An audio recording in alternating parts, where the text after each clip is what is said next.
अगला प्रश्न पूछा है गुरुजी, मांस मछली खाने से पाप होता है? ये वैष्णव लोग भी बोलते हैं और अपने भी बोला है, और मुझे स्वयं माता काली ने बोला है, और शास्त्र में जैसा मनुस्मृति और गीता आदि सभी ग्रंथों में लिखा हुआ है। गुरुजी, अगर मेरे परिवार के सदस्यों को या मेरे रिश्तेदारों को यह बात बोलने जाता हूँ कि मीट मछली मत खाओ, मीट मछली खाने से पाप होता है और मृत्यु के बाद मुझे नरक में जाना की सजा मिलती है, तो वो मुझे डांटते हैं, मुझे पागल बोलते हैं और मुझे बोलते हैं कि माँ काली, माँ तारा स्वयं बकरे का मांस, मछली का भोग खाती हैं। अगर माता काली और माता तारा को मांस मछली खाने से भी पाप नहीं हटा है, तो हम मांस मछली खाने से पाप कैसे होगा? गुरुजी, माता स्वयं जगत जननी है, तो तारापीठ में माता तारा और भी बहुत सारी शक्तिपीठ माता क्यों अपनी संतान अर्थात मछली फ्राई वगैरह बकरी की बलि लेती हैं? 84 लाख योनियों में तो मछली बकरा योनि भी आती है, अपने संतान को भोग में क्यों लेती हैं? गुरुजी, कृपया आप मेरे परिवार के सदस्यों के रिश्तेदारों का मार्गदर्शन कीजिए। देखिए, हर एक चीज का एक अर्थ होता है। हम क्यों कहते हैं कि मांस मछली खाना पाप होता है? क्योंकि एक तो उसके साथ किसी की हत्या जुड़ी है, किसी को मार करके पाप लगता है। दूसरी बात कि जिस भी जीव को व्यक्ति खाता है या जो भी चीज खाता है, उसके गुणों को भी धारण करता है।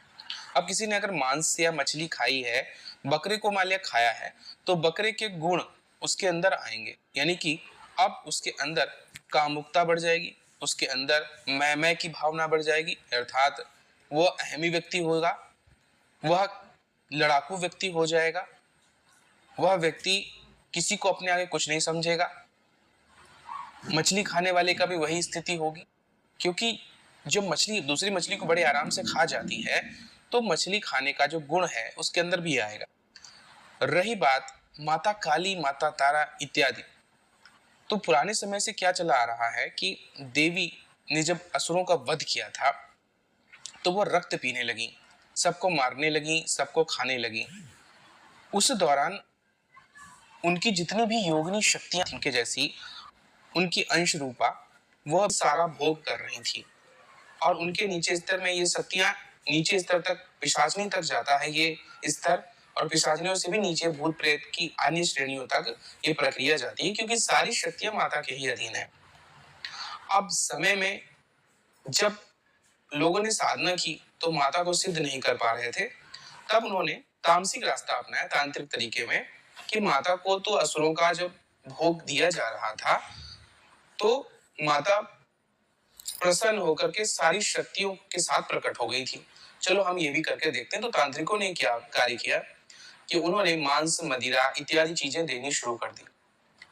माता तो तक तो ये बात पहुंचनी ही नहीं थी, लेकिन उनकी शक्तियों में से पिशाचनी इत्यादि, भूत प्रेत, चुड़ैलें इत्यादि, इन सब ने उनका भक्षण करना शुरू कर दिया और उस मांस, मछली इत्यादि को स्वीकार कर लिया। अब मांस मछली को जब स्वीकार किया गया, तो प्रसन्न होकर के उन शक्तियों ने सहायता करनी शुरू कर दी। तो साधकों को, तांत्रिकों को ये लगने लगा कि माता काली या माता तारा या उनकी जो शक्तियां हैं, वो उन पर प्रसन्न हो गई हैं, और जितना ज्यादा हम उन्हें यह चीज भोग में खाने के लिए देंगे, वह स्वीकार करेंगी। अब माता ने दंड क्यों नहीं दिया? क्योंकि माता को भावना सबसे बड़ी लगती है, यह जगत तो मिथ्या ही है, इसलिए उन्होंने भावना देखी, इसलिए उन्होंने इस बात के लिए क्षमा कर दिया। उनके माध्यम से इन छोटी पिशाचनी, भूतनी इत्यादि का कल्याण हो जाए, क्योंकि उनके जब पूजा की जा रही है, तो वो पूजा देवी को प्राप्त न होकर के उन शक्तियों को प्राप्त हो रही, क्योंकि उनको मांस, मछली इत्यादि दिया जा रहा है। इस वजह से दोनों का कल्याण हो, इसलिए माता ने कुछ नहीं कहा, और यह परंपरा फिर चलती चली आ गई। इसलिए अगर कोई ऐसा सोचता है कि मांस, मछली, बकरा इत्यादि माता स्वीकार करती हैं, तो यह गलत सोच है। ये केवल उनकी सेविका शक्तियां और उनके भी बहुत नीचे की सेविका शक्तियां स्वीकार करती हैं, इसीलिए वो प्रसन्न भी हो जाती हैं और वह कल्याण भी करती हैं। लेकिन एक बात हमेशा जानिए, जिस शक्ति से आप जुड़ेंगे, उसके जैसे स्वभाव को ग्रहण करेंगे। इसीलिए तामसिक स्वभाव वाला व्यक्ति तामसिक कार्य भी करने लगता है। जैसे कि वशीकरण की शक्ति अगर किसी को प्राप्त होगी, तो वह स्त्रियों का वशीकरण करके अपनी कामुकता को तृप्त करना चाहेगा, मारण का प्रयोग करके दूसरों को यूं ही मारना चाहेगा।